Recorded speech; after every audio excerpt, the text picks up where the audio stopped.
This podcast is a conscious effort to fight the impending darkness that surrounds us by filling that void with light. Here we focus on truths that surround us, whether found in myth, ancient text, scripture, literature, basically voices from the past and present. Together we will find the traces, pull the threads, and follow the sparks along the way. Welcome to Reflecting Light, and here is your host, Mandy Green.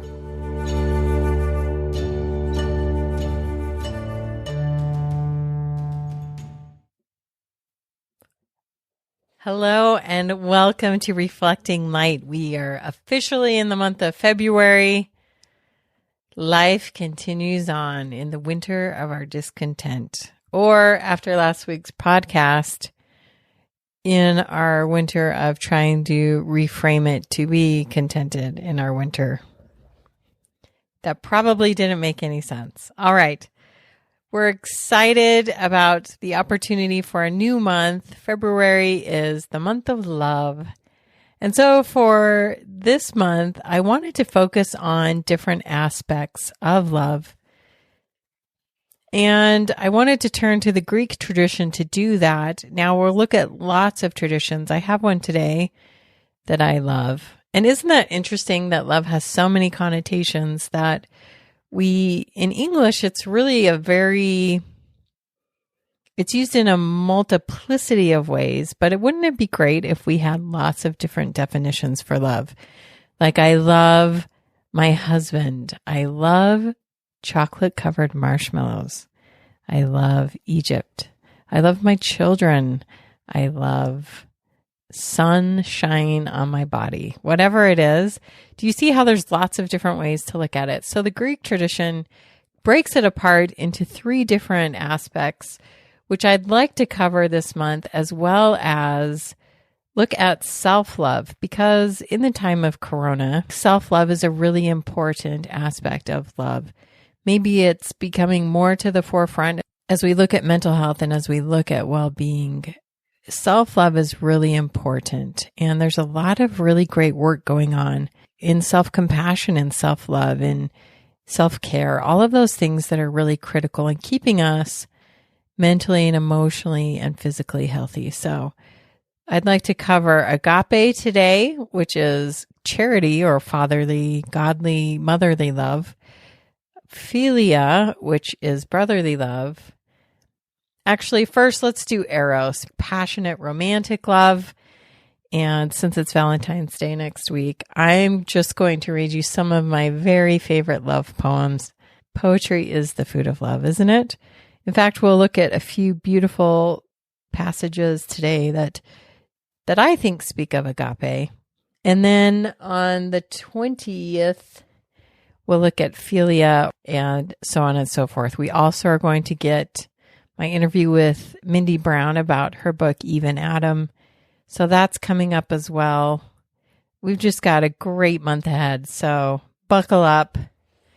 Let's jump into, as the Grinch would say, the fires of love. Actually, that would be for next week. I'll save that for next week. But let's talk about agape, or God's love for us and our love for God. This really is a different kind of love. It's a dimension of love that for this week, I want you to break off and contemplate in a different way. Now, there's thousands of scriptures I could go to reference this, and a lot of times we do spend a lot of time in the text, but the aim of this podcast is to also introduce you to some of the traditions that you may not be as aware of.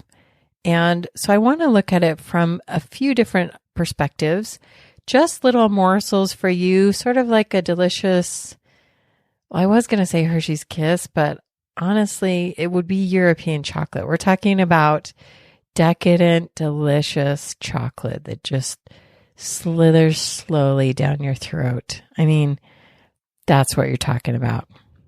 I have a favorite shop in Paris where you get a homemade hot chocolate, which is melted chocolate diluted with heavy cream. And I tell you what, if I could put love into a cup, that's what it would be.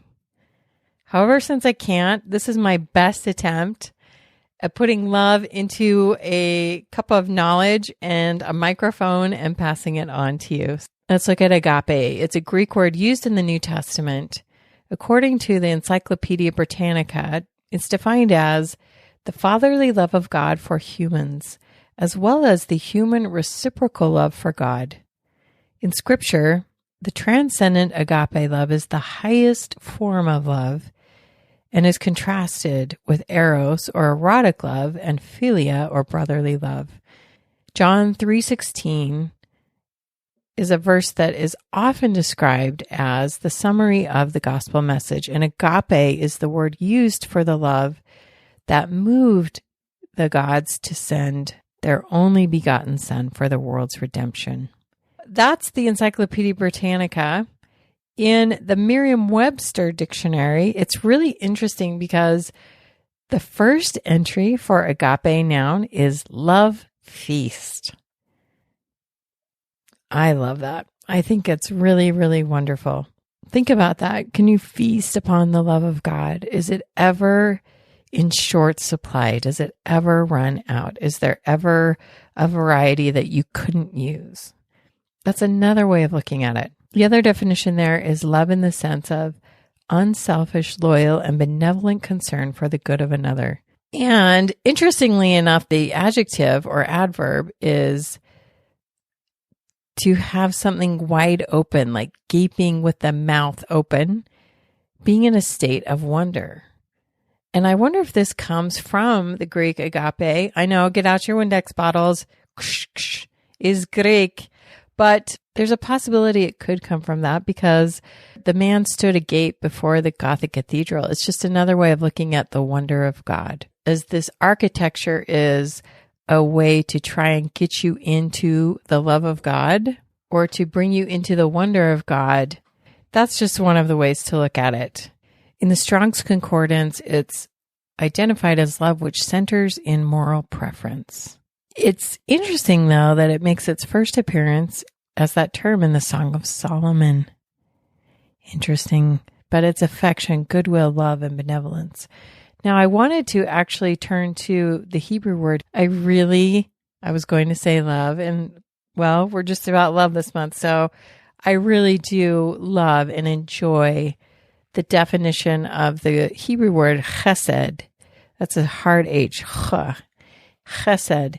And chesed is translated as a number of things. It's usually God's loving kindness, but it can be translated as mercy, benevolence, compassion, all of these very godlike attributes. However, we really don't have a good English equivalent for chesed because it has so much to it. So I wanted to talk to you a little bit about what chesed means. It's based on a covenantal relationship. It is a steadfast, rock-solid faithfulness that endures to eternity. Let's look at Isaiah. We can't do a podcast without Isaiah, can we? Because we love Isaiah in another sense of the word. But let's look at Isaiah 54:10. Though the mountains be shaken and the hills be removed, yet my unfailing chesed for you will not be shaken. That's a great example of the use of chesed in the Old Testament. Chesed involves a love that is so enduring that it persists beyond any sin or betrayal to mend brokenness and graciously extend forgiveness. If we look at Lamentations chapter 3, verse 31 through 32, no one is cast off by the Lord forever. Though he brings grief, he will show compassion. So great is his unfailing chesed. Again, you see there that chesed is usually preceded by this attribute of unfailingness. Sometimes in English, I think we would identify that as charity. But to me, it goes way beyond that. It's a rock-solid commitment, covenant relationship that is not tarnished or broken by imperfection or missing the mark or going off track or unfaithfulness. It remains faithful. Now, something interesting to note about Hebrew language. Whereas more Western language looks at something as an object, Hebrew language tends to look at the action. Hesed is definitely not a feeling as much as an action, or it's an action that's created by the feeling. But I could feel love all day long, and if I'm unable or unwilling to act upon it, that isn't chesed. The God's actions on behalf of their children are chesed. They're unfailing, they're unbroken, they're unmarred by human action or feeling. And that's the beautiful thing about it. The Bible scholar John Oswald describes it this way. The word chesed is the descriptor par excellence of God in the Old Testament.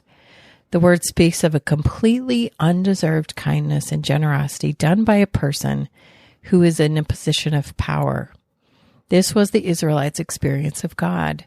Unlike humans, the deity was not fickle, undependable, self-serving, and grasping.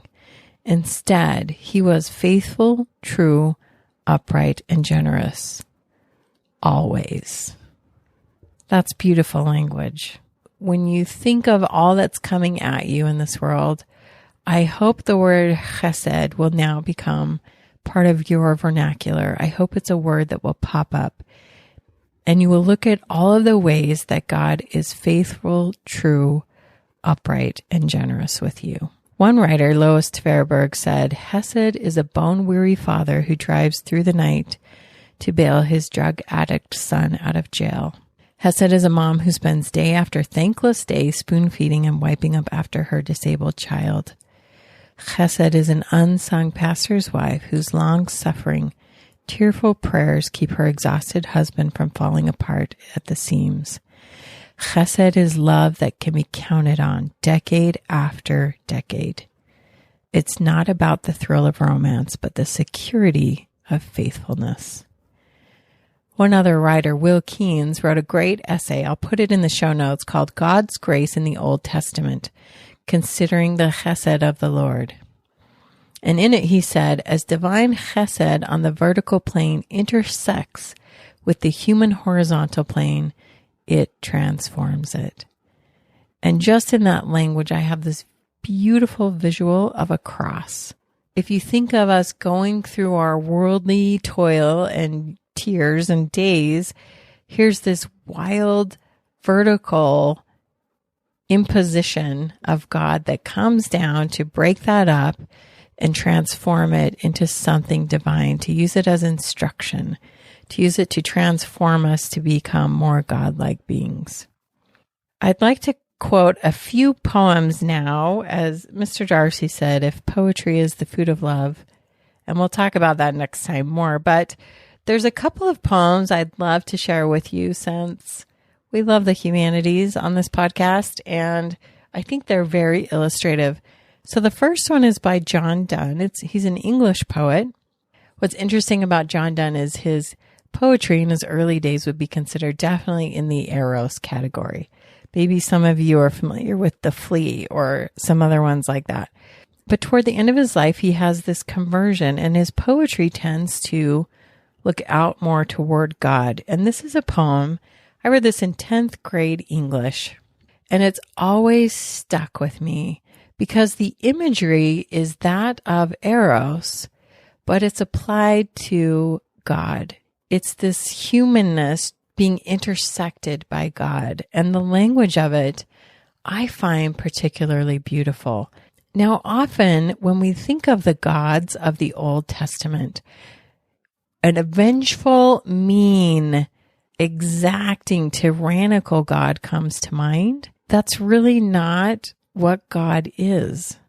The Gospel of John tells us that God is love. And I believe if John were writing in Hebrew, he would use the term chesed. The angle I'd like to take for today, just for a new way of looking at that, is this intimate relationship with God. Looking at God as not someone so far apart from you, but as someone whom you are very close to. this poem by Donne uses a lot of romantic imagery. And then the other poet I want to look at is Tagore, who's a Bengali poet. And man, if you want to read beautiful poetry about someone's relationship with God, read Tagore. And he uses this beautiful relationship that you would find between lovers as a way of expressing his love and admiration for God. So these are two poems that I'd like us to look at. Let me read this. This first one by John Donne is called Batter My Heart, Three-Personed God. Batter my heart, three-personed God. For you as yet but knock, breathe, shine, and seek to mend, that I may rise and stand. O'erthrow me and bend your force to break, blow, burn, and make me new. I, like a usurped town to another do, labor to admit you, but oh, to no end. Reason your viceroy in me should defend, but is captive and proves weak or untrue. Yet dearly I love you, and would be loved fain, but I am betrothed unto your enemy. Divorce me, untie, or break that knot again. Take me to you, imprison me, for I, except you enthrall me, never shall be free, nor ever chaste, except you ravish me. Isn't that beautiful? The imagery there of being bound and chained to his enemy and asking God to break through those and to love him in this amazing language. Again, all of these poems will be in the show notes, so please take a moment and go read them.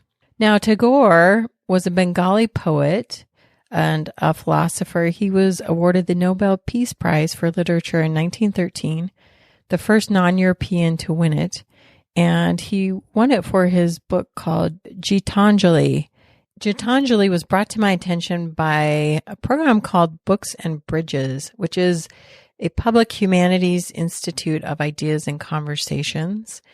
And my friend Nathan Nielsen is the head of this program, and he sponsors these tremendous lectures about different literature traditions or different poets or writers who have influenced thought. And their mission is to bring people together through the best of human thought. And so I discovered Gitanjali and this poet Tagore from that program. I'll put a link to it in the notes. They have a Facebook page.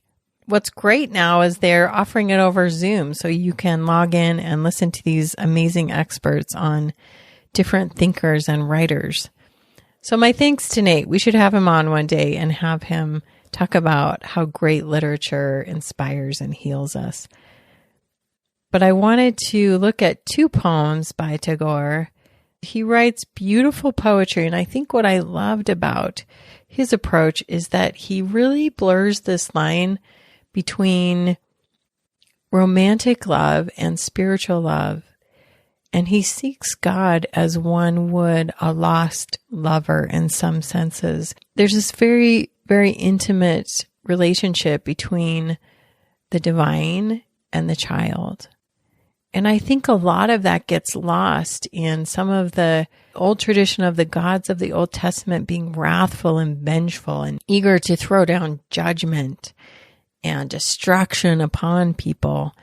And yet there's this idea of chesed that I think gets lost. And Tagore so artfully and beautifully reinstalls this intimacy and this love.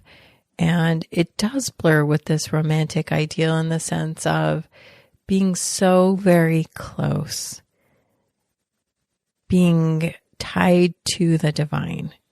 So I'd like to read two poems from Gitanjali that I really, really liked. The first one is poem 39. When the heart is hard and parched up, come upon me with a shower of mercy. When grace is lost from life, come with a burst of song. When tumultuous work raises its din on all sides, shutting me out from beyond, come to me my Lord of silence, with thy peace and rest. When my beggarly heart sits crouched, shut up in a corner, break open the door, my King, and come with the ceremony of a king. When desire blinds the mind with delusion and dust, O thou Holy One, thou wakeful, come with thy light and thy thunder. I'd like to close with 38. This one definitely has this just indescribably beautiful blur between desire and God. Number 38.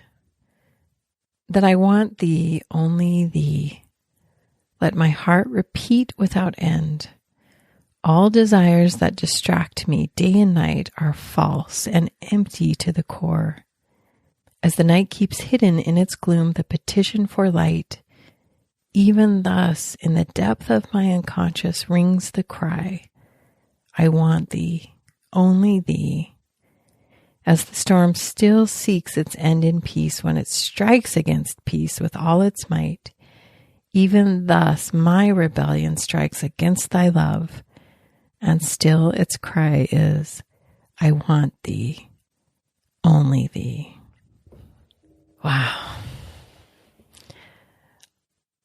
Such a beautiful human response to this cry for chesed, to this child reaching out to cling to the divine, unfailing, unbreakable, unchangeable love of the gods. My dear brothers and sisters, it is my hope that as you begin this month of February, that the fruits and the beauty and the closeness of chesed becomes more apparent to you. That as you go through your day, that deep well within yourself, in spite of your actions, in spite of what you may say and do, you can still hear that true cry that cries out for the divine in your life, and know that it is answered with chesed, with this enduring, mending, unfailing love. That is the podcast for today. Wishing you all love and light, or in terms of today, wishing you all chesed and light.